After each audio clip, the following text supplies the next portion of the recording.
Juan Rasanz, ¿esto qué es? ¿Por qué? ¿Esto por qué? Esto está en gana. ¿Y por qué? Porque hablamos hoy de un tipo muy... un tipo muy duro, Bernardo. Que no eres tú, aunque te apellides duro. Oye, ¿cómo estás? Ay, mira, pues me duele mucho la cabeza hoy. Pero mucho. Desde que he abierto un ojo en la cama. Yo estoy bien, la verdad, estoy bien. Estoy asintomático. Por ahora, estoy asintomático. Asintomático no, a lo mejor estás sano directamente. Asintomático es que tienes algo y a lo mejor no tienes síntomas, pero tú es que a lo mejor estás sanísimo. Yo también, si el dolor de cabeza a lo mejor es por el encierro o por las chucherías que me comí anoche hasta la 1 de la mañana, sin parar. Oye, pero tú eres médico, porque estos días están saliendo médicos por todas partes en Twitter. No, yo no soy médico, yo solo soy Juanra y estoy aquí en nuestro salón. Te asomas a la ventana y salen 8 médicos. Que por cierto, apelamos a la convivencia entre vecinos, porque son muchos días los que vamos a estar conviviendo con nuestros vecinos todo el rato. Sí. El nuestro hoy ha hecho caso a los psicólogos en realidad y ha buscado cosas que hacer. Eso que llevas tiempo queriendo hacer y no has podido hacer y ahora es el momento. Pues ahora mismo a la 1, las 12 en Canarias, tocaba colgar un cuadro. Bueno, pues ya está, colgado un cuadro. Ha sido precioso porque hemos tenido que parar la grabación que acabamos de empezar hace un momento y hemos seguido perfectamente paso a paso como no le ha cabido el primer taco, luego entonces ha aumentado un poco más el agujero, ha puesto el segundo taco, bueno, ese tipo de cosas. Está muy bien. Está bien, son cosas de grabar en casa. Quizá le podéis seguir vosotros también, podéis seguir su colgado de cuadro. Si cuelga un segundo cuadro lo vamos a saber y vamos a escucharlo y vamos a retransmitirlo en directo. Nosotros ahora estamos escuchando cómo está gira probando las argollitas. A ver si está nivelado o no. Bueno, lo contaremos en directo si surge. Nos acompaña durante esta explicación del cuadro de Caravaggio que vamos a hacer. Que aún no hemos dicho nada de Caravaggio. Es Caravaggio el tipo duro. Ya lo han visto en el título del podcast. Duro. Duro. Es que este micrófono me lleva a cantar y escucharme a mí aquí en los cascos que me gusta a mí para cantar. Bueno, sí, pues vamos a hablar de Caravaggio, que es un tipo muy duro y que es un cuadro del que nadie nos ha pedido que hablemos en las recomendaciones que nos habéis lanzado, así que os lo hemos pedido para nada. No nos apetecía hacerlo y vamos a utilizar vuestras recomendaciones para los próximos días, pero queríamos empezar por uno que a nosotros nos gustase mucho, que nos apeteciese, que nos diera potencia. Y ya, si conocíais Arte Compacto desde hace tiempo, cuando estuvimos en Roma de viaje, dedicamos un episodio a él, buscadlo por ahí porque está con números romanos, se llama el capítulo Caravaggio directamente. Y hablábamos de él pues en un lugar cerca de las iglesias gemelas de Roma. De la Piazza del Popolo. Piazza del Popolo. Bueno, y tú estás bien entonces, me dices, ¿no? Yo estoy bien. Acabamos de comprobar por nuestra ventana del salón una cosa llamativa, porque tú me has dicho, no he visto yo hoy si hay gente por la calle, te he dicho yo, no, muy poca. Y entonces me dices, no, si hay un montón en el callejón. En el callejón que tenemos al lado de casa hay un Supercore. Y te digo, pero están en grupos. Y me dices, pues de hecho están en fila. Claro. Y entonces ya nos hemos dado cuenta de que es una fila para entrar al Supercore, un Supercore gigante y que nunca ha estado lleno. No sé si es que han puesto aforo de gente al mismo tiempo o algo así, y está la fila de A1 completamente y con una distancia perfecta entre unos y otros. Está muy civilizada esta fila. Tú y yo tenemos que bajar a comprar algo, ya veremos cómo hacemos después. Cuando podemos esperar a mañana, creo yo. Con lo que tenemos en casa para hoy es suficiente. Tenemos para comer, tenemos para cenar. Y no compramos desde el viernes, yo creo, ¿no? Ayer nos salimos a comprar. Tampoco penséis que nos hemos gastado 600 euros en la compra, ¿eh? No es eso. Y de hecho nos quedan 3 rollos de papel higiénico. ¿Todavía 3? Muy bien. No 3 paquetes, 3 rollos. Nosotros es que no tenemos espacio para almacenar, así que no cabe esa posibilidad de hacer compras locas. Ni cabe ni querríamos. Bueno, el caso, que vamos a acercarnos al Museo del Prado, ¿no? Sí, vamos ¿Me a pones sonido de puerta abriendo y pasos por el museo o lo dejamos para bueno, otros? ya veremos. Lo dejamos para otros, ¿no? Mejor esto. Bueno, pues nada, que entramos al Museo del Prado y nos vamos a la sala 6, ¿no? Sí, a la sala 6 del Prado, en la primera planta, muy cerquita de la puerta de Goya Alta, donde está la escultura de Carlos V. Ahí si entras y giras a la izquierda, tienes muy a mano los cuadros de Claudio de Lorena, al que Juanra tiene vetado en este podcast. No, y sí lo tienes vetado, sí. Pero algún día yo me saldré con la mía. Bueno, y si continúas caminando hacia las salas de Rivera, ahí está el Caravaggio. ¿Y qué más hay en esa sala, Bernardo? Cuéntalo tú. Pero bueno, quiero preguntarte antes, ¿has tenido alguna experiencia en esa sala? ¿Has sido vigilante allí? Yo he sido vigilante allí, sí, he sido vigilante allí y he visto a la gente con los planos abiertos buscando el Caravaggio. Y ¿Ah, sí? sí, no sé si se esperan otra cosa, a lo mejor creen que va a ser un cuadro grande o creen que hay más obras de Caravaggio, entonces se acercan a ti en esa misma sala o en la sala de al lado y te dicen, perdone, scusi, el Caravaggio. O sobre todo italianos. O quizá que se esperan que, como cualquier museo que tiene un Caravaggio, tiene su Caravaggio destacadísimo en una pared el solo, con una trasera más llamativa y una cartela gigante que pone Caravaggio, a lo mejor les sorprende que esté rodeado de otros cuadros como uno más en el museo, que este museo es así en general, no tiene ninguna obra así especialmente destacada desde la museografía. Entonces a lo mejor les parece que le falta algo, ¿no? Sí, bueno, estuvo así temporalmente en nuestra copia de la Gioconda.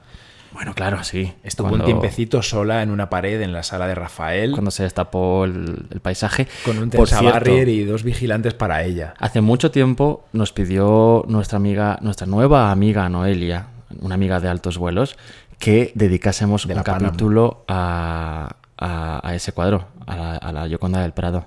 Pues nos lo apuntamos también, es verdad, lo tenemos ahí. Sí, es que allí en la Panam escuchan muchísimo arte compacto y yo creo que les va a gustar escuchar ahí hablar sobre la Gioconda antes de coger el siguiente vuelo. Bueno, vamos a meternos en materia, ¿te parece? Sí, porque estamos dando unas vueltas tremendas. Venga. Bueno, ¿qué más hay colgado allí? Pues bueno, hay obras principalmente de caravallistas, porque esta es quizá la principal característica de Caravaggio y lo más importante de Caravaggio, y que seguro todo el mundo conoce a Caravaggio y tiene que ser por algo, pues es por esto, porque su obra, su arte, abrió un nuevo camino en la forma de pintar y generó un montón de seguidores posteriores, una nueva escuela de pintura.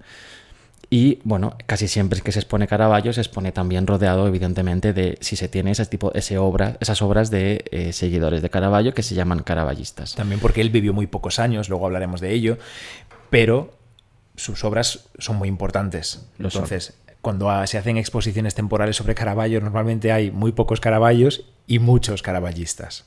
Por ejemplo, una exposición del Thyssen de hace unos años al que tuve el gusto de ir, que era Caravaggio y los pintores del norte, o Caravaggio y los caravallistas del norte, o algo así. Bueno, pues había 4 Caravaggios y el resto eran todo gente que le seguía.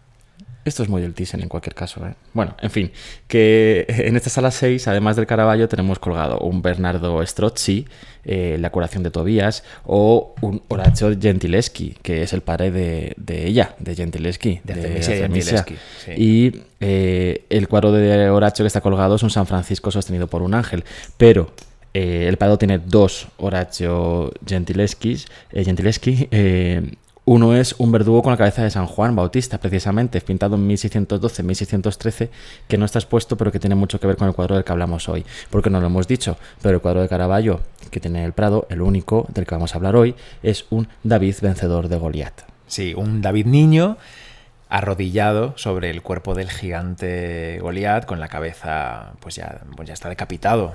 Sí, y otra cosa que hay en esa sala es la natividad de Pietro da Cortona, que es una pieza súper curiosa, principalmente por el soporte sobre el que está pintado, que es Venturina. Sí, seguro que si habéis estado hace poco, en los últimos 2-3 años, que es el tiempo que lleva allí, igual un poquito más, el tiempo que lleva ahí el cuadro en esa sala, lo habéis visto porque es un cuadro que está en una vitrina. Está en el centro de la sala donde está el Caravaggio, pero en una vitrina, y el cuadro tiene el fondo naranja, o anaranjado, puedo decir, no sé, el color es difícil, es un brilli, naranja, coral. Color vestido Eurovisión. En salmón también. En cada podcast. Ay, perdón, esto ha sido el cordón de mi pantalón. En cada podcast hay algo que recuerda a Eurovisión. No, bueno, color salmón brillante, sí, puede ser. Salmón comedor del museo, ¿no? Algo así. Cuando no es marrón. Hay un vídeo en YouTube en el que Elena Zenalmor, nuestra compañera de Dirección Adjunta de Conservación, explica muy bien este cuadro de Pietro da Cortona y lo que es la Venturina. En cualquier caso, quizá nosotros también nos aventuramos esta semana a hablaros de él. Mira, aunque es que lo hace ya súper bien, la verdad. Bueno, vamos a ver, por partes. Venga. ¿Quién es Caravaggio? ¿Qué es Caravaggio? ¿Y por qué es tan importante? Lo contamos en nuestro audio de Roma seguro, pero bueno, vamos a volver a contarlo aquí porque viene al caso, evidentemente. Caravaggio es un tío muy importante en el mundo de la pintura. Un tipo duro, además. Que nace en Caravaggio, en el norte de Italia, pero que con 21 años nada más viaja a Roma y ya se va a quedar aquí hasta que tiene que marcharse, como luego vamos a ver. Sí. ¿Puedo interrumpirte y vas a decir algo importante? Bueno, todo lo que digo es importante. Bueno, yo iba a decir que antes de llegar a Roma, que no sé si tú ibas a entrar ahí, porque este programa lo hemos preparado cada uno así un poco por nuestra cuenta, dentro de nuestro encierro. Antes de llegar a Roma, él hay que buscar momentos de soledad, porque si no... Hombre, claro, necesario también. Algunos de los que nos escucháis seguro que la tenéis obligada, porque vivís solos. Nosotros, que estamos en pareja, pues la soledad la buscamos, como dice Juanra. Él, antes de llegar a Roma, con 13 años, entra en un primer taller de pintura, contratado ya como aprendiz, muy jovencito. Y creo que en este momento es importante decir que él con 6 años, bien pequeñito, había perdido ya a su padre, a su tío y a su abuelo porque se habían muerto de peste. Madre mía. Por la peste. Era un niño que estaba solo en el mundo y al final le tocó enfrentarse a la vida como bien pudo, y lo que él mejor sabía hacer era pintar. Y fue de lo que vivió. Pues sí. Se trasladó a Roma, como decíamos, desde Caravaggio en 1592. Nos situamos finales del siglo XVI. 1592, después de la muerte de Miguel Ángel, llega a Roma. 100 años después del descubrimiento de América. 1592. Sí, exacto. 1592. Más cosas, venga, que se te ocurran de ese año. Ya está. 1, 2, 3. No tengo nada más preparado. Bueno, llega a Roma en 1592 con 21 años, como decíamos, pero no hay documentación suya hasta 1599. Pero bueno, se sabe que, por diferentes fuentes, que se dedicó a pintar pequeños cuadros, principalmente protagonizados por figuras masculinas de chicos muy jóvenes, con más o menos ropa, más bien menos, en diferentes posturas y acciones, y que seguramente vendía agrupado con otros jóvenes pintores en la ciudad, en Roma.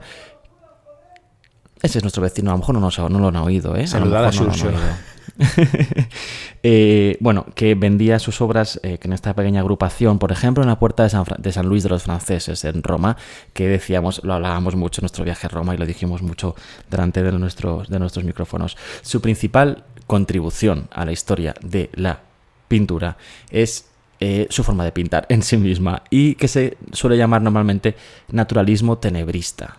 A mí no me gusta nada esto de este tipo de nombrecitos, titulitis de estilos pictóricos de cada uno, pero es lo que se usa. Claro, ¿cómo lo describiríamos? Bueno, naturalismo se está refiriendo a que toma como modelos para pintar lo natural, es decir, no lo ideal. No una belleza idealizada, no unos modelos que vienen de otra pintura anterior, sino que se basa en la calle, se basa en la gente real de la calle como modelo para sus pinturas. Y esto es lo que hace referencia a la palabra naturalismo.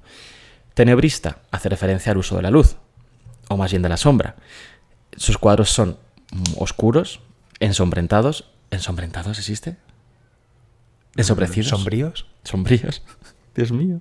Esto es el dolor de cabeza, ¿eh? Igual mañana ya no puedo hablar de la tos y así vamos avanzando nuestro estado real. Si mañana no hay podcast es porque Juanra está convaleciente. Espero que haya un podcast y yo diré aquí que estoy malo. No. Tenebrista es el uso de la luz. La sombra y la luz contrastan muy duramente. Los fondos suelen ser bastante oscuros, sobre todo un poco más adelante en su producción artística. Fondos casi negros completamente y con focos de luz potentes que surgen de puntos exteriores al lienzo y que iluminan de manera drástica, dramática, algunos de los elementos del cuadro, los necesarios para entender el tema. Entonces eso es decir, escenas muy de la calle, iluminadas de esa manera tan teatral. Qué bien lo cuentas, Juanra. ¿Cómo se nota que eres historiador del arte? De los dos, tú eres el historiador. Yo quería decir... Sí, hombre, hay que decirlo todo el rato. En cada programa hay que decirlo. Hay quien lo dice todo el rato, sí. No, Estamos mandando muchos mensajes en clave en estos programas a un enemigo nuestro. Bueno, iba a decir que a mí esto del naturalismo, no sé si es exactamente lo que has explicado tú, pero lo que yo pensaba cuando veíamos esos Caravaggios en Roma era que las obras de Caravaggio tienen un color que es el de la vida, el color de la piel, el color de las ropas, el color de el pelo, cómo él pinta los materiales y las carnaciones. Es el color que tú asocias a la vida real, en contraste con las obras, pues a lo mejor de Rafael o de los Carracci quizá también, que tienen un color como de cuento, no sé cómo decirlo, ¿sabes? Como de ilustración infantil, ¿sabes? Esos rositas, esos colores más pastel, ¿sabes a lo que voy? Claro. No sé si tiene que ver, si eso es lo del naturalismo o no es, porque lo del naturalismo estabas diciendo tú que utilizaba modelos de la vida, pues eso, las prostitutas, los chicos que tenía cerca, de los bajos fondos y todo esto, ¿no? Pero también creo que es importante decir esto, que sus colores, sus acabados son no fotográficos, son reales. Está la suciedad, está la vida. Sí, el color evidentemente es uno de los elementos que distingue el clasicismo, que es eso que acabas de decir, Rafael o los Carracci. Los Carracci beben de Rafael a la hora de pintar. Y es la otra rama del barroco, por cierto, los Carracci. La rama clasicista, ¿no? Sus colores son mucho más vibrantes, llamativos, también pastel. Frente a lo de Caravaggio, que efectivamente son colores más realistas, lo que tú dices, más oscuros, más una paleta más de la calle, más colores tierra. Pero no solamente los colores. Me ha gustado eso de la paleta de la calle. También los elementos en sí mismos. Pues por ejemplo, siempre se recurre mucho a esto, pero es que es verdad. No tienen ningún miedo en plasmar pies sucios en los cuadros, uñas sucias de las manos y en los pies, incluso de figuras santas, algo que no era habitual hasta ese momento y que de hecho luego también dejó de serlo. Bueno, ese es el naturalismo, sí. Fijarse en la realidad. No deja de ser algo pintado, evidentemente, pero se está fijando en los colores y en los elementos de la realidad. Todo esto viene de su forma de interpretar el Concilio de Trento, o más bien las pequeñas referencias al arte que se hicieron en el Concilio de Trento. Concilio de Trento que se desarrolló principalmente entre 1545 y 1563. El Concilio de Trento fue una reunión de los mandamás de la Iglesia para, digamos que, enfocar de una manera un poco diferente a la que se había hecho hasta ese momento, las creencias, la forma de difundir la fe cristiana frente a la reforma que había iniciado Lutero anteriormente. Por cierto, la primera sesión del Concilio de Trento, que ocurre entre 1545 y 1547, se tuvo que cancelar por el riesgo en la epidemia de peste. Estaban allí todos encerrados hablando de tal y tuvieron que cancelar el concilio porque la peste llegaba y estaba amenazándoles. Estamos viviendo ahora otro momento que se contará dentro de años y dentro de siglos probablemente. Pues sí, seguro. Bueno, entonces, el Concilio de Trento lo que dijo principalmente a los artistas es, por favor, mandar un mensaje más claro.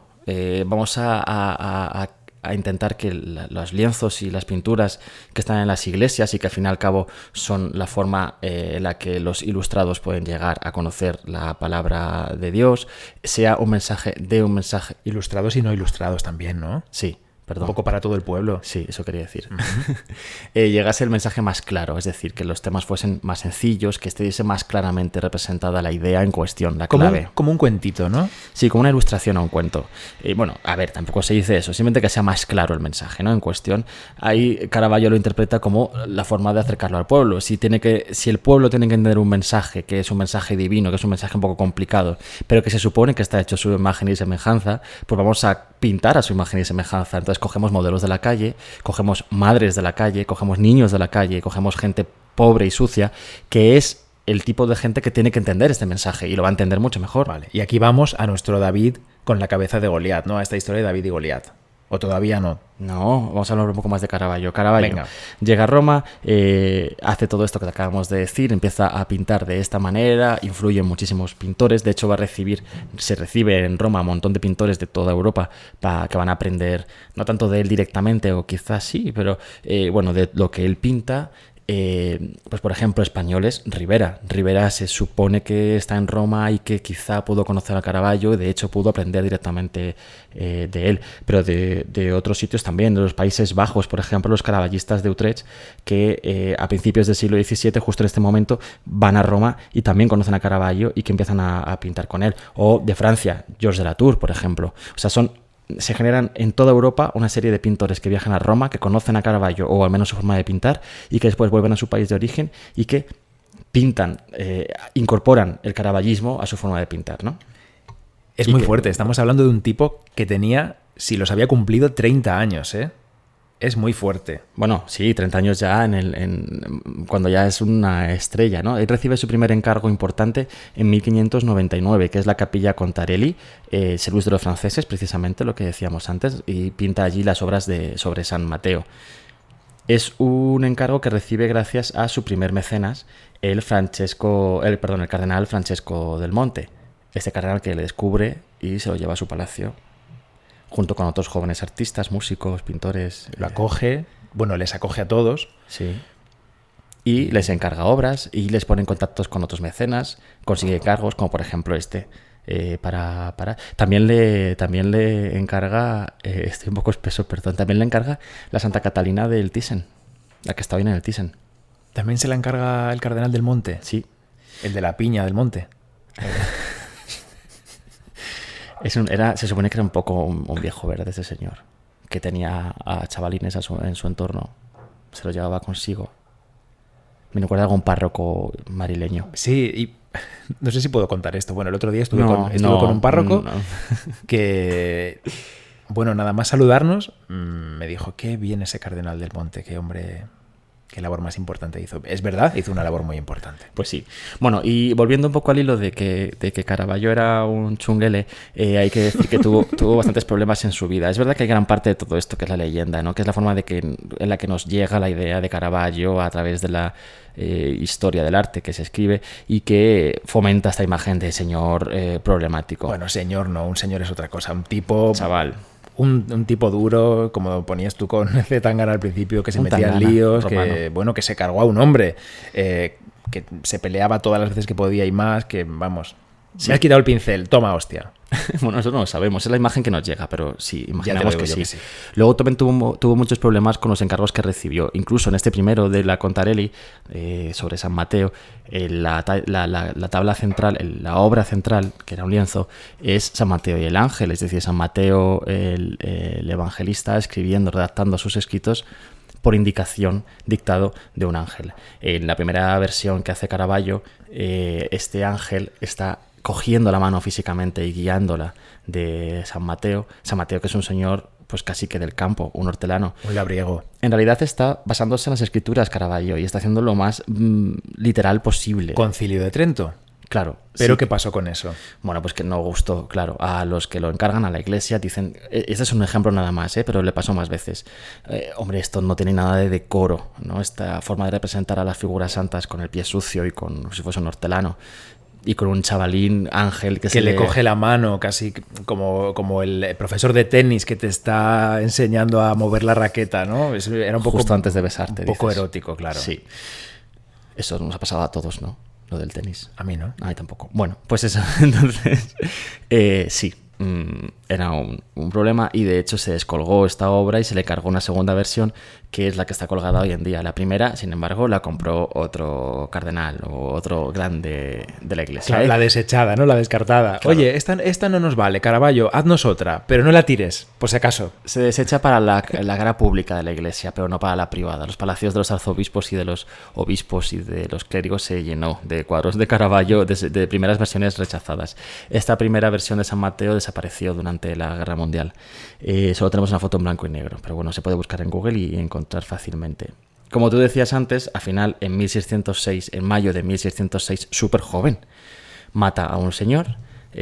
Parece ser que pudo ser en legítima defensa, pudo ser que no tuviese tanto de maldad, pero bueno, lo mata y tiene que huir. Le condenan a apartarse de los territorios pontificios y se marcha. Así es como llega a Nápoles, por ejemplo.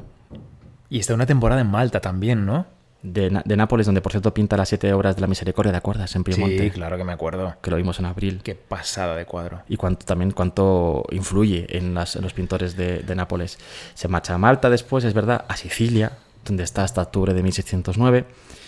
Después regresa de nuevo a Nápoles y ya desde Nápoles inicia el viaje a Roma de regreso, aunque todavía no había recibido el perdón, parece ser el perdón definitivo, pero ya empezó el viaje de regreso. Papal. Sí, ya empezó el viaje de regreso a Roma, pero nunca llega a Roma definitivamente porque muere antes de llegar. Muere justo en la frontera con los estados pontificios. Creo que es Porto Écore donde muere Caravaggio. Puede ser. En fin, pues esto es lo que queríamos contar sobre Caravaggio. Uh-huh. Pero tú sabes que íbamos a hablar sobre David con la cabeza de Goliat, ¿no? Y Venga, llevamos, perdón. espera que lo voy a mirar.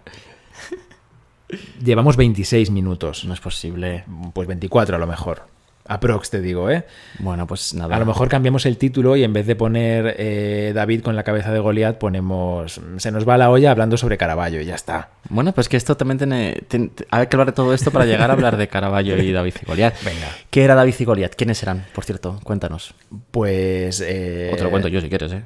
Venga, empiezo yo y sigues tú. Pues Goliat era un gigante que estaba aterrorizando al pueblo de Israel. Es una historia del Viejo Testamento. Creo que tienes por ahí tú la chuleta de... 3 metros medía Goliat. Un gigante de 3 metros. Bueno, pues el pueblo de Israel estaba acojonado con el gigante filisteo. En realidad estaban en guerra. Los israelitas y los filisteos estaban en guerra y habían pasado ya 40 días de asedio por parte de los filisteos a los israelitas. Y los israelitas los filisteos estaban constantemente insistiendo a los israelitas en que acabase la guerra en un pacto, en un acuerdo de paz. No, al revés, en una lucha cuerpo a cuerpo, un hombre contra un hombre. Joder, claro. Porque tenían a Goliat. Claro. Entonces, esto es como un capítulo de Juego de Tronos. Es que tú no has visto Juego de Tronos. O como ver Troya. Que tenían al gigante, los salvajes, y era como su arma secreta, ¿no? Entonces ellos, claro, querían utilizar a su gigante cuerpo a cuerpo con otro hombre. Y el rey israelita no encontró a ningún hombre que quisiese luchar contra Goliat, claro, porque sabían cómo era. Entonces pasaron los 40 días y el rey seguía sin encontrar a un hombre que pudiese luchar contra Goliat, a pesar de que él, el propio rey, había ofrecido a su propia hija y muchísima riqueza como recompensa a aquel israelita que fuese capaz de casarse con... De vencer al monstruo. De vencer al monstruo. Gigante. Y no aparece nadie, hasta que aparece David, que David era un joven, un pastorcillo de ovejas, pero que antes de todo esto había recibido el poder de Dios a través de porque había sido ungido como futuro rey de Israel por Samuel. Esto hace que él, se sienta poderoso o al menos inspirado por Dios, y entonces en una visita a sus hermanos que eran guerreros y que estaban en la batalla y que estaban allí esperando a que algún israelita venciese a Goliat, él va a visitarles y en ese momento se da cuenta de que Goliat está allí gritando: hombre, venga, que algún israelita se atreva. Aquí estoy, venid a meteros con alguien de vuestro tamaño. Sois unos mariconazos, venga, va, no os atrevéis nadie y tal. Entonces él, que es un pastor, dice: pues yo lo voy a hacer. Entonces el rey de Israel dice, que está también allí en la batalla, dice: venga, vale, pues lo haces tú, pero tú eres un niño, tú no tienes nada. Bueno, pues como mínimo te voy a poner todas las armaduras y espadas que tengo, toma. Entonces David no se podía ni mover, porque era un chavalín adolescente sin cuerpo fuerte ni nada, que no era capaz de moverse con las armaduras. Entonces al final decide quitarse todas las armaduras, quitarse todas las espadas y ir a luchar como lucha contra los animales que amenazan a sus ovejas, es decir, con un palo, 4 o 5 piedras de un río y su onda. Y para allá va, cuando lo ve Goliat aparecer, dice: pero bueno, perdona, o sea, ¿me mandáis a este chavalín? Me vas a durar a mí 2 telediarios. Bueno, y casi que le parece una deshonra, ¿no? Es como: hombre, a mí no me mandéis a este chaval. Y claro, David, ¿qué hace? Sabe que si se acerca a Goliat para luchar contra él cuerpo a cuerpo, va a perder. Entonces lo que hace es, desde la distancia, calcula perfectamente la fuerza y la dirección a la que tiene que lanzar una de sus piedras con su onda, y así lo hace. Se la lanza, le da contra la cabeza, justo entre ceja y ceja. Goliat cae, y entonces David aprovecha ese momento para tirarse encima de él, cogerle la espada al propio Goliat y cortarle con ella su cabeza. Y así le vence. Y esta es la historia. Después coge la cabeza y se lleva con ella glorioso de nuevo a su ciudad para enseñárselo a su pueblo. La inteligencia vence a la fuerza bruta. Claro, y es por esto que es muy importante en el Renacimiento, en el arte, David y Goliat. Sobre todo David en sí mismo, ¿no? Bueno, pues todos tenemos en mente seguro el David de Miguel Ángel, pero también ha habido anteriores, el de Donatello, el de Verrocchio. Son Davides todos que surgen además de Florencia. Florencia era una pequeña república en constante enfrentamiento con otras ciudades-estado de su alrededor, por ejemplo Roma o Siena. Es por esto que se sentían identificados con ese pequeño David que lucha contra los grandes, contra los gigantes. Que consigue vencer a quien nadie se atrevía. Por el uso de la razón. por el uso de la inteligencia, de la cabeza, del pensamiento, no de la fuerza bruta. Y esto es además base de la filosofía de ese momento, el humanismo, que también Florencia era un núcleo principal del pensamiento humanista que defiende la razón, la inteligencia, el hombre frente a la fuerza bruta, también frente incluso a la presencia constante de Dios que había en la Edad Media. Bueno, en fin, el humanismo como canalizado a través de la figura de David también. Y hay más Davides, sí, tenemos más Davides, por ejemplo, el de Donatello, el de Verrocchio, el de Miguel Ángel. Sí, esto es importante, que los digas, pero también decir que cada uno representa un momento diferente de la historia que tú también has contado, ¿no? El de Miguel Ángel, por ejemplo, representa el momento previo al ataque, cuando David está pensando cómo va a matar a ese gigante, a Goliat. Está con su honda en la mano y mirando, pensando cómo lo voy a hacer, cómo voy a disparar. De una sola oportunidad tengo que matarlo, porque si no va a echar a correr y se va a abalanzar sobre mí en cuanto vea que yo soy una amenaza y que si a la primera fallo, a la segunda lo voy a conseguir, ¿no? Sí, y además es que cualquiera que esté escuchándonos de verdad y razonando un poco se dará cuenta, pensará, madre mía, pero si es que el David de Miguel Ángel no es un chavalín adolescente. Claro. Es un hombre alto, grande y muy fuerte, muy cachas. Además es que es una escultura de mármol muy grande que está en la academia. 5 metros. Y además eso, representa a un hombre ya más adulto y muy cachas, muy fuerte. Esto es porque es Miguel Ángel en realidad el de los primeros en hacer esto. Antes, Donatello o Verrocchio, como decía antes, que son de años anteriores, que son escultores también florentinos muy importantes, cuya escultura también podéis ver allí en Florencia, representan a David joven, pequeño, delgado, menudo, y además pues tiene la espada en su mano y el cuerpo de Goliat ya degollado a los pies. Algo parecido a lo que hace Caravaggio, pero ahora vamos a ver la diferencia, que también la hay. Y antes de ir con Caravaggio, déjame decir, por favor, que hay una obra en el Prado que también representa este momento, el triunfo de David sobre Goliat, y que no está expuesta. Es una tabla de 1618-19, una tabla flamenca que tiene un paisaje. El paisaje lo pinta Bruegel y las figuras las pinta Van Stalvent. ¿Y qué momento representa? Representa el momento en el que David vuelve con la cabeza de Goliat para enseñársela victorioso al pueblo de Israel. Entonces aparece una comitiva acompañando a David con personas poderosas a caballo que llegan al pueblo y toda esa gente está esperándolo para recibirle victorioso. Hay niños, hay adultos, le aplauden.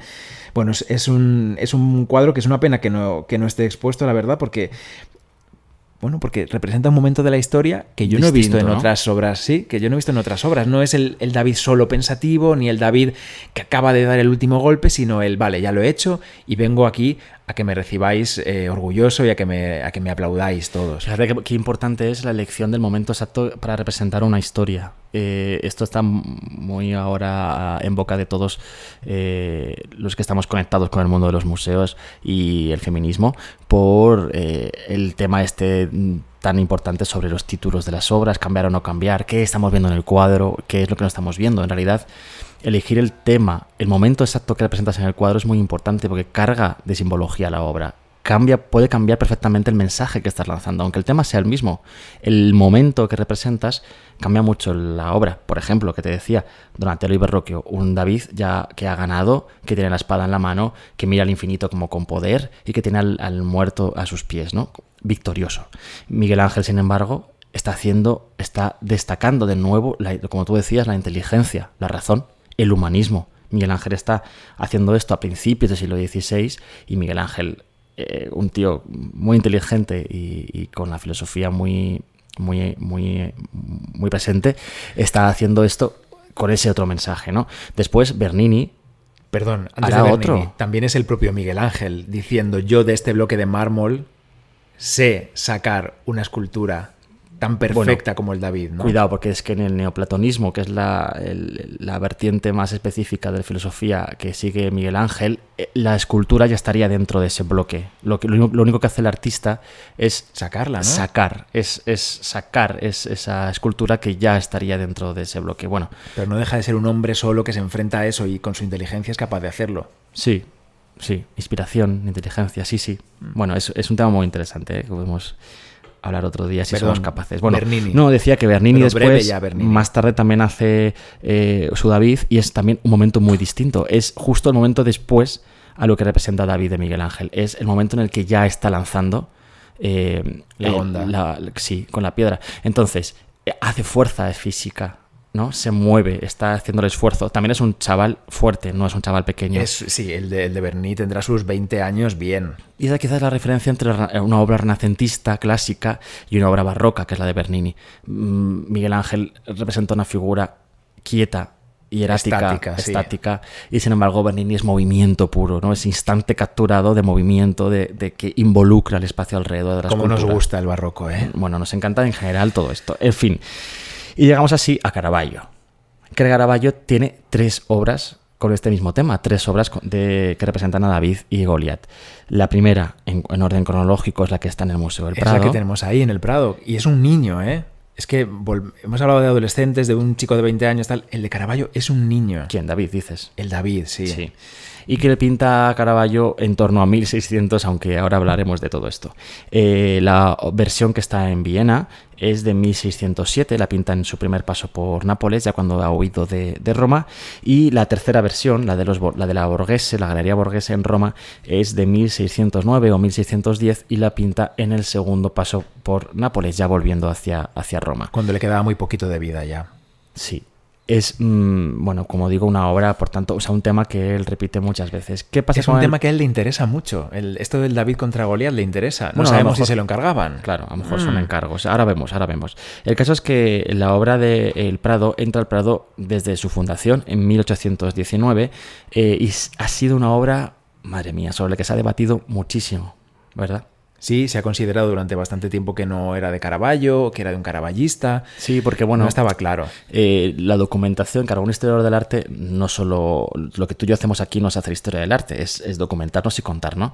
Pero un historiador del arte se tiene que basar en las fuentes para sacar conclusiones y nadie era capaz de encontrar documentación que demostrase que esta obra de Caravaggio era realmente de Caravaggio, no tenía firma y tampoco había documentación que justificase su producción, su creación. Entonces, bueno, se tenía en duda. Además, el aspecto de la obra pues parece ser que no convencía del todo, no sé muy bien por qué. El caso es que se ha discutido mucho hasta que, bueno, realmente se ha identificado con algunas obras que aparecen en algunos inventarios fuera de España en época posterior y que se perdería el momento en el que llegó a España. Sin embargo, parece ser que realmente es una obra que llega muy pronto después de su producción, de su creación, llega a España muy prontito y sin embargo, la primera vez que aparece en los inventarios españoles, los inventarios son estas listas que se hacían que enumeraban las obras que tenía un señor justo en el momento de su muerte. Por ejemplo, el rey de España. Sí, o que decoraban un palacio en un momento determinado. Y en el primer inventario en el que aparece esta obra en España es el de 1794, o sea, mucho después, en el inventario del Palacio del Buen Retiro. Aquí recibía un número en este inventario, el 1118, que aún se puede ver. Se puede ver sigue, en la esquina inferior derecha. Sigue anotado el 1118 del inventario, que mucha gente en el Prado, cuando va por las salas, ve que hay varios numeritos apuntados en los cuadros, pintados en los cuadros, y nos dicen, cuando estamos a los vigilantes o a quien pillan, les preguntan, oye, ¿este número por qué es? ¿Y por qué hay uno en una esquina, otro en otra? ¿Esto lo habéis pintado vosotros? Pues no, ahora ya en los museos no se pintan esos números, se asignan números de inventario, pero no se anotan en los cuadros, o al menos no en el lado, en el lado que queda a la vista. Exacto. Pero antes sí, se anotaban, se pintaban de esa manera, para tener constancia de ellos, de ese número que se asignaba, y si luego pasaba de una colección a otra, se ponía otro número o incluso un símbolo, como en el caso de la flor de lis en la colección de Isabel de Farnesio. Pero fíjate qué importante es la presencia de estos números para los historiadores del arte, que pueden identificar la historia de esa obra, por dónde ha pasado, por qué manos ha pasado, porque los números, como tú dices, tienen una forma de escribirse, incluso a veces un símbolo que los identifica con una colección determinada, son muy importantes. Un caso peor, yo creo, es el de los dibujos. ¿Cuántos dibujos, por ejemplo, de Goya tienen sellos incluso del Prado, que se pusieron en su momento y que están en el peor lugar, ¿no? Por ejemplo, este burro de Goya que tiene las patas delanteras levantadas, si no me estoy equivocando, tiene el sello justo cerca del morro del burro, como si estuviese jugando con una pelota hinchable la foca. Bueno, es tremendo, esto lo he hablado con algún compañero del Prado. El caso es que se sabe o se piensa que esta obra llega pronto a España porque hay muchas copias, o varias copias, muy tempranas del siglo XVII que lo copian aquí, en España. Y además estas copias también permiten ver cómo el cuadro que está hoy en el Prado ha sido recortado por sus laterales. Porque lo sabemos, porque las copias son un poquito más grandes, tienen un poquito más de aire, digamos, ¿no? Si estaba buscando la foto para contarlo. Si la mano del gigante en el lado izquierdo del cuadro y la cabeza en el lado derecho está pillando el borde del cuadro en la versión que hay en el Prado, en las copias hay más aire, se ve más espacio en negro. Exacto. Por eso se sabe que si todas las copias son así es porque el original fue recortado en algún momento. Que es un lienzo, son las cierto, copias también, ¿verdad? No, exacto. ¿Tú a qué te dedicas? No es una tabla, es un lienzo. Oye, vale ya, sigue. Bueno, entonces, lo que decíamos, quizá lo que termina de definir la atribución a Caravaggio sea la radiografía. Una radiografía que se hace en 1991 y que ¿qué cuenta? ¿Qué demuestra? Y luego contamos después. Pero vamos a decir qué es el cuadro, qué está plasmando el cuadro. Pues en el cuadro vemos, como hemos dicho antes, a David niño arrodillado sobre el cuerpo del gigante. ¿Qué está haciendo? Lo ha matado ya con esa piedra. Entonces, en primer plano, en la esquina inferior derecha, vemos la cabeza del gigante con la herida mortal de la piedra en la frente y él tiene su rodilla apoyada, el niño tiene su rodilla apoyada en la espalda del gigante porque está atando la cabeza para terminar de arrancársela y luego llevarla al pueblo. No.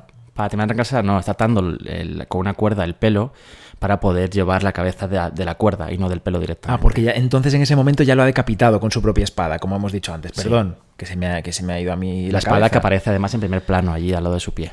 Sí, es cierto. Entonces ya ha usado la espada, claro, la cabeza ya está cortada en ese momento, es que eso no se ve en el cuadro, porque ves el cuerpo y ves la cabeza, pero no ves si está puesta todavía en su sitio o no, pero es verdad que por la posición del cuello, la cabeza tiene que estar ya quitada, tienes tu razón, y el color además de la cabeza es un color como grisáceo ya de muerte absoluta, y en cambio el cuerpo del gigante tiene todavía un poquito de vida, parece. Bueno, ¿y qué más? El niño está en una postura muy determinada. El chaval en sí mismo recuerda muchísimo a otros chavales que aparecen en pinturas de Caravaggio, por ejemplo, en El Amor... El Amor Victorioso, que está en Berlín, en la Gemäldegalerie, un museo recomendadísimo, vamos. Sí, ese chaval que se mete la mano en el culo así como para atrás, está rascando el glúteo. Muy bueno él. Sí, solo que en El Amor Victorioso está sonriente, está exultante, y aquí es un niño que está concentrado en hacer su tarea, que es eso, atar los pelos del gigante para llevar la cabeza a Jerusalén. Sí, en parte el hecho de que se parezca tanto a esta figura hace pensar que la fecha de creación de esta obra gira en torno a 1600, 1598, 1599, que es cuando está con el Cardenal del Monte y que tiene a su alrededor a este otro grupo de chavales artistas que utiliza como modelo en general. Entonces esto es clave para la cronología. También la pierna, que se parece muchísimo a la de El Amor Victorioso, esta pierna en esa posición. El cuerpo en sí mismo, a mí me decían en la carrera siempre, no sé si es muy así o no, que el cuerpo, además de ser un rectángulo, genera entre la pierna, el cuerpo en sí mismo y la espalda del niño y el brazo que baja después hacia la cabeza de Goliat, genera una especie de, gracias a la luz y las sombras, genera una forma casi de arco de triunfo, ¿no? El único símbolo triunfal de toda la obra podría ser la propia postura de David. Sí, es un arco de triunfo, una N, digamos, minúscula también. Es como, si no tenéis el cuadro delante ahora mismo, si no lo habéis buscado, es como cuando te agachas a atarte el zapato, un poco, ¿no? Lo habrán buscado, seguro, ¿no? Bueno, por si acaso. A lo mejor alguien está en el gimnasio ahora escuchándonos. O en el gimnasio seguro que no. Bueno, dentro de un mes a lo mejor. La gente que nos escuche fuera de España... Futuro.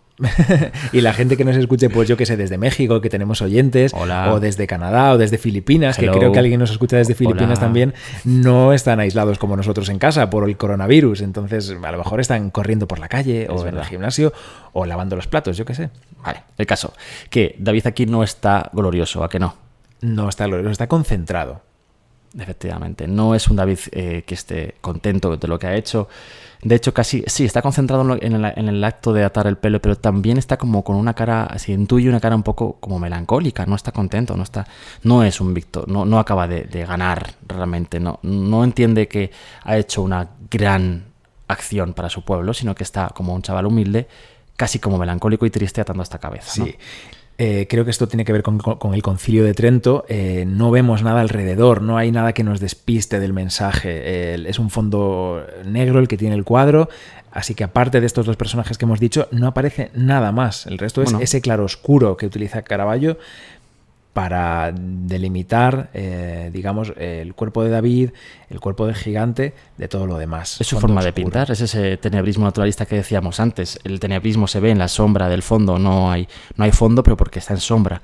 Y esa luz potente que enfoca y que ilumina solamente algunas partes de las figuras, lo elemental para entender el mensaje, pero el naturalismo en cuanto a que el chaval va vestido con ropa que podría llevar cualquier chaval de Roma en ese momento, que llevaría, de hecho, también, sí.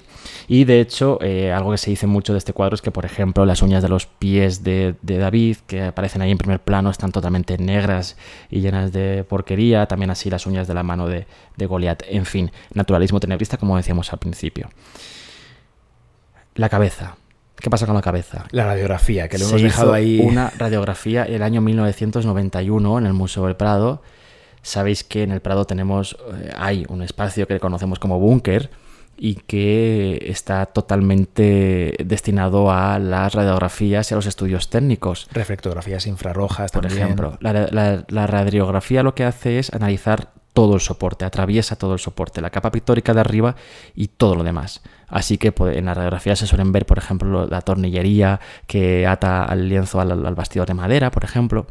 La reflectografía, sin embargo, solo analiza una capa por detrás de la capa pictórica, o sea, de lo que estamos viendo, y permite ver los primeros trabajos del pintor sobre el lienzo, ¿no? Sí, pero ahora no nos vamos a enrollar con eso. Ahora vamos a decir qué muestra la radiografía de este David vencedor de Goliat. Bueno, pues muestra Caravaggio. Otra cabeza distinta. Era la propia cabeza de Goliat, pero representada de una manera muy diferente. Es una cabeza que grita, aunque ya ha sido cortada también, pero que tiene gesto de gritar, abierta la boca, los ojos, ven los dientes. Los ojos que casi se le salen de las órbitas prácticamente. Lo estamos buscando lo teníamos aquí preparadito para verlo mientras lo explicamos. Pero aparecen noticias del coronavirus. Es que queremos concentrarnos en otra cosa, pero no nos dejan, mira. No, se actualizan las páginas solas con la última hora y nuestra web que teníamos abierta se va. Fíjate qué cara, es muy parecida, por ejemplo, al escudo de la medusa que está en los Uffizi. Sí, la medusa gritando, es verdad. Ojos que se salen de las órbitas, que miran hacia un lateral, la boca abierta, gritando, que tiene mucho que ver también con lo que haría después, por ejemplo, Rivera, en todos esos ticios y esas figuras sufrientes masculinas en primer plano. Bueno, esta cabeza es brutal, es muy dramática, es mucho más potente. El cuadro es mucho más potente con esta cabeza y no habría ninguna duda que es de Caravaggio si esta cabeza siguiese a la vista. Pero ¿qué pasa? Que se cubre, él mismo la cubre y le pone una cabeza mucho más suave. Sí, la cabeza que decíamos antes, que finalmente vemos en el cuadro, es una cabeza de un gigante muerto, sin más. No sabemos muy bien por qué se cubrió. Tiene expresión de muerto. Probablemente se cubriría porque el que tuviese este cuadro en su casa pues estaría bastante asustado con esta cabeza en primer plano. Alguien le pediría... Le diría, oye, ¿te viene mal si me lo repintas suavizas un poquito? Es que es un poco bruto. Sí, esto. ¿Está todavía esto en garantía? Bueno, pues fuera de broma, tuvo muchos problemas también en ese sentido, como hemos dicho antes. Bueno, vamos a ir terminando, ¿no? Hay más versiones, ¿no? Venga, terminamos con las otras versiones. La de Viena, que es un poquito posterior. No sé muy bien qué podemos decir de ella. Es un cuadro que, a diferencia del Prado, que es vertical, digamos, un rectángulo vertical, el de Viena es apaisado. Vemos a David de medio cuerpo solamente y tiene la espada en la mano. Tiene la espada en la mano. Es un David un poquito mayor, diríamos, pues igual 16 años podría tener. Tiene un cuerpo un poco más formado. Y ya ha cogido la cabeza. Sí. La levanta con su brazo extendido. Que tengo aquí la foto en este libro maravilloso de Caravaggio de Taschen que tenemos en casa. Y así lo tenemos delante, mira. Vemos a un David que agarra con su mano izquierda por los pelos la cabeza del gigante. En la derecha tiene, como decía, la espada. ¿Y qué está haciendo? Bueno, está mostrando la cabeza en primer plano. Él está como en un segundo plano en realidad. Y está, no sé, parece que está avanzando hacia el pueblo de Israel con una muestra de su victoria, aunque tampoco aparece con cara de gran victoria. Y en la última versión, que es la de la Borghese, que parece ser que es la que Caravaggio pinta en Nápoles cuando ya está volviendo a Roma y que envía al cardenal Scipione Borghese, sobrino del Papa, y que además tenía un cargo importante en la justicia romana y bueno, pues le envía este cuadro como muestra de su arrepentimiento, porque la característica principal de este cuadro, que se parece más al de Viana que al del Prado, que también muestra la cabeza de Goliat en primer plano con el David estirando el brazo para contenerlo, está autorretratado Caravaggio en la cabeza de Goliat. Sí. Ese primer plano es la cabeza del propio Caravaggio, que se autorretrata en la cabeza de Goliat, con el cuello cortado, con chorros de sangre que aparecen por ese cuello, ojos... Es muy gore, ¿eh? Dramáticos. Los chorros de sangre que caen del cuello es gore. Es un autorretrato... Es una película de Guillermo del Toro. Sí, es un autorretrato en la cabeza cortada del gigante, torpe y poco inteligente. Es una obra que envía, como digo, Caravaggio al cardenal Borghese a modo de arrepentimiento. Él ya ha tenido que huir de Roma por culpa de su asesinato, quiere volver a Roma después de unos años en Malta, en Nápoles, como hemos dicho, y envía este cuadro como eso, como mensaje para el cardenal. Y para el Papa. Y para el Papa, como muestra de su arrepentimiento. Esta identificación de esta cabeza con su autorretrato es muy antigua. Ya en el siglo XVII se dice constantemente que es su cara. Y sí, porque tenemos muchos autorretratos de Caravaggio en sus obras. El Baco enfermo, otras obras de Caravaggio. Si yo me hiciese un autorretrato sería también un Baco enfermo, porque debe tener una cara horrible. Ponte bueno, Juanra. Y el autorretrato de Caravaggio me recuerda mucho al autorretrato de Miguel Ángel en el juicio final de la Capilla Sistina, que se autorretrata también en la piel arrancada de un santo, y bueno, tiene mucho que ver, solo que aquí en este caso la condena es absoluta, aquí ya no tiene salvación posible. Caravaggio se va a identificar con la pérdida absoluta, ¿no? ¿Sabes que hay quien dice que esa última versión de David con la cabeza de Goliat representa a Caravaggio joven también en el David? O sea que tendríamos al Caravaggio de esa edad, de sus 30 años a punto de morir, pidiendo perdón como el gigante Goliat, y a Caravaggio joven como el David que ha matado al gigante. Bueno, lo que se dice también mucho... Hay quien defiende eso, ¿eh? Lo que también se dice mucho es que ese joven podría ser uno de esos jovencitos que rodeaban. Bueno, yo tuve un profesor en la universidad, tengo que decir esto, ¿Dilo? Que nos decía que Caravaggio no tenía por qué ser gay, no tenía por qué ser homosexual, aunque eso se dice siempre de él, o eso se decía en la época a sus enemigos, porque precisamente lo decían los enemigos, porque, bueno, ser gay es algo muy malo, entonces que no tiene por qué, que eso son habladurías, pero que a lo mejor era machote. Bueno, esto me parecía a mí brutal, claro, yo me retorcía en la silla escuchando que el hecho de ser homosexual era malo. Porque para ti estaba clarísimo además que Caravaggio sí que era o bisexual o homosexual. Bueno, no lo sé, pero se mueve en un entorno bastante homoerótico, está claro, ¿no? Sí. Y que a veces, bueno, pues se le ha querido atribuir a esta obra un contenido homoerótico en ese sentido. Ese chaval que le rodearía en su vida con la cabeza del propio Caravaggio en la mano, pero parece ser que no, que el mensaje de este cuadro es más evidente hacia el Papa y al cardenal Borghese. Madre mía, lo que hemos contado aquí. Sí, hemos contado muchísimo. Mañana vamos a contar algo ya de lo que vosotros nos habéis sugerido. Y va a ser más corto. Y va a ser más corto, pero no podemos prometerlo en realidad, porque nos ponemos a hablar y luego nos liamos, vamos de un tema a otro y nos suframos. Nos dan las 2 de la tarde y es hora de comer, Juanra. Y por cierto, antes, buscando la Biblia, porque barajábamos la posibilidad de leer ese pasaje en el que se cuenta esta historia. No era para rezar, no era para rezar. No, para buscar el pasaje del libro del Viejo Testamento donde aparece David y Goliat. He visto que tenemos una caja ahí llena de libros que tenemos que colocar. Así que, mira, otra tarea para el encierro también. Hombre, claro, tenemos cosas que hacer, sí, y tenemos que... Bricolaje, como nuestro vecino. Colocar enchufar cosas. La secadora que trajimos el otro día que no tenía enchufe. Enchufar la secadora que la tenemos sin enchufar. Bueno, muchas cosas. Sí, a ver si me deja el dolor de cabeza y a mí esto no me recupero. Venga, y yo voy a darme una ducha antes de comer.